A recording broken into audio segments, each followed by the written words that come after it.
Olá, tudo bem? Fala, Senhor. Maravilhas Deus fala através desse livro. Você acredita piamente que esta é a palavra de Deus? Você acredita verdadeiramente que Deus revela os seus planos, os seus propósitos para a sua vida através da sua palavra?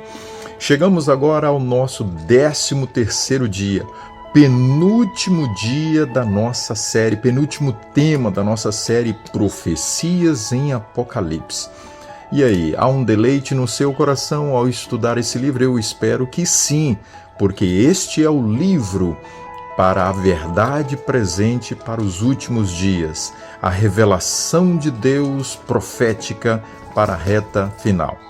Chegamos agora ao capítulo 14.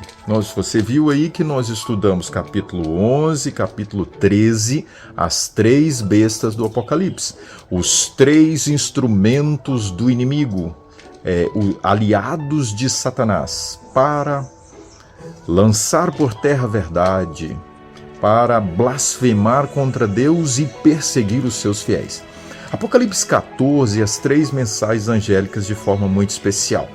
Eu lhe chamo a sua atenção para o capítulo 14, o início, e o capítulo 15. Eles retratam aqui a experiência daqueles que estarão vivos por ocasião da volta de Jesus. Os selados, capítulo 14, capítulo 15, a primeira parte fala sobre isso. Então, antes das três mensagens angélicas, dá uma olhadinha aí no capítulo 14, verso 1, fala o Cordeiro em pé sobre o monte Sião, e com ele os 144.000, que tendo na fronte escrito o seu nome, o selo de Deus, selados estes.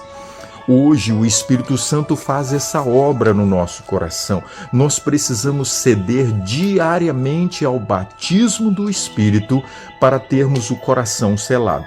No capítulo 15, a primeira parte fala agora destes os remidos, selados no céu, ok? Os vencedores, da besta e da sua, eles estavam entoando o cântico de Moisés e o cântico do Cordeiro. Essa aqui é para nós uma grande motivação para termos plena certeza e já buscarmos experimentar aqui um antegozo da conquista final neste mundo e quando vamos adentrar a eternidade para a experiência na presença de Deus, aqueles que estiverem vivos por ocasião da volta de Jesus. O capítulo 14, o versículo 6, vem agora falando para nós sobre as três mensagens angélicas. Estas mensagens, elas aconteceram por ocasião do início do tempo do fim. Vamos ver aqui, diz assim: vi outro anjo voando pelo meio do céu, tendo um evangelho eterno. Que evangelho é esse? Que mensagem é essa? E que anjo é esse? Como entender, como decifrar, como compreender quando realmente isto aconteceu e que mensageiro é esse? Nós precisamos ir para a mensagem primeiro para entendermos. Porque na Bíblia, anjo pode ser um mensageiro do céu, como também um mensageiro terrestre, ok? Mensageiros de Deus são mensageiros os anjos, como também o ser humano.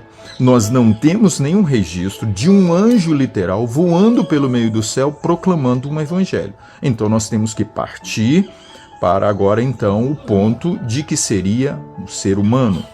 No versículo 7, nós temos o seguinte: ele tem um evangelho. Sabe que evangelhos são boas novas. Qual seria esta? Ou qual seria a boa nova de salvação? Porque boa nova é boa nova de salvação, que este anjo estava pregando. O verso 7, ele vem para agora e diz o seguinte: temei a Deus. Então é um chamado para reverenciar a Deus, é um chamado para se voltar para Deus. E diz assim: e dai-lhe glória. A glória dada a Deus, ela é uma resposta de obediência aos seus mandamentos, às suas ordenanças. Então nós precisamos encaixar que foi um chamado para reverenciar a Deus, que foi um chamado para obedecer a Deus, e o verso continua e diz: pois é chegada a hora do seu juízo. Aqui eu lhe chamo a atenção. Quem ao longo da história foi um mensageiro que chamou para reverenciar a Deus, que chamou para obedecer a Deus e que chamou para agora atentar para a chegada do juízo, que o juízo de Deus viria, porque diz: é chegada a hora do seu juízo. Vamos lá, vamos entender. Quando nós ouvimos falar de juízo na Bíblia, nós ligamos isto à volta de Jesus. Normalmente é essa a ideia. Então, quem que levantou para intensamente pregar, e o mundo ficou sabendo, porque diz aqui, um anjo voando pelo meio do céu, a totalidade do planeta Terra, onde todos iriam ver e ouvir esta mensagem. Isso só encaixa a Guilherme Miller e os milleritas e as igrejas e as denominações naquele momento, no tempo do fim, do início do tempo do fim, que se uniram a ele para pregar a volta de Jesus. E para ele chegar à conclusão da volta de Jesus, ele estudou Daniel 8,14, que lá diz: até 2.300 tardes e manhãs e o santuário será purificado. Ah, mas vai ser difícil eu entender, você fala assim nesse momento. Então vá para a série Daniel que nós fizemos, Maravilhas em Daniel e depois Profecias em Daniel. Canal PR, no YouTube, PR Jurandir Chagas. Também tem no Instagram, Chagas_Jurandir. Você vai ter uma explicação mais detalhada sobre a purificação do santuário, que seria o início do juízo de investigação para definir quem serão aqueles salvos e quem serão os condenados por Deus no juízo justo de Deus, ok? Então Guilherme Miller, ele prega a volta de Jesus.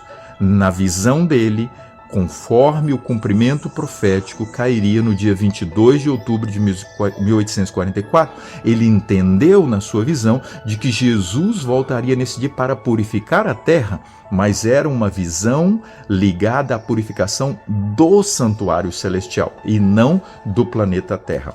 Segue agora então este mesmo grupo, este mesmo mensageiro com os seus aliados, diz que eles pregariam agora o evangelho de adorai aquele que fez os céus e a terra e o mar. Esta é a mensagem a respeito do sábado como um dia de adoração, um dia de guarda, um dia da lembrança da criação de Deus e também da redenção em Cristo Jesus, o nosso Cordeiro de Deus que tira o pecado do mundo. Então a primeira mensagem se cumpriu por ocasião, a partir especialmente de 1831 até 1844. Agora vem a segunda mensagem angélica, que está ligada à primeira mensagem angélica. Por quê? Vamos ver.